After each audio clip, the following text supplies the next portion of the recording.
So VR continues to be challenged in gaining traction. So its world-changing capacity that entered a hype cycle almost a decade ago didn't really pan out. But there are some bright spots as the sector moves forward at a moderate pace. So to quantify the VR industry today and project it forward, Artillery Intelligence's latest revenue forecast does a deep dive on market sizing, growth drivers, and strategic implications. So what did we find out? At a high level, global VR revenue is projected to grow from $11.02 billion in 2023 to $19.75 billion in 2028. And the biggest factor driving that is Meta's massive investments seen currently in Quest 3 and Quest 3S.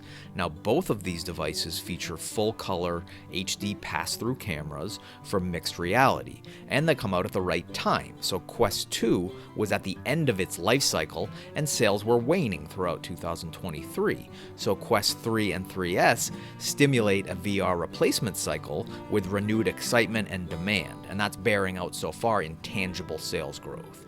Now, in the meantime, these headsets have another key factor, which is Meta's loss leader pricing to trade margins for market share, as we like to say. It's making little to no margin on Quest hardware so that it can get the price down and get more people into VR. And that's part of its longer-term goal of kickstarting a network effect, which of course is classic Meta. Now, in the meantime, that willingness to sacrifice margins makes it difficult for others to compete on price. You never want your competition to offer loss leader products. But despite that pricing pressure, there are other noteworthy players in the mix. So for one, HTC continues to lean into the enterprise with several Vive variants, not to mention the Vive Pro Elite, which is a stellar device, and the more recent Vive Focus Vision.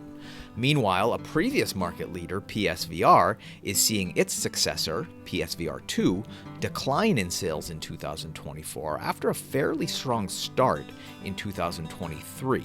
So we'll have to keep watching to see what Sony does, as PSVR 2 is now also PC compatible, which widens its addressable market a bit. Now, speaking of PC VR, Valve Index is sort of cruising along with a dedicated base of gamers, but it's due for a refresh, and it's unclear what Valve's long-term VR plans and investments will be, because we get mixed signals there.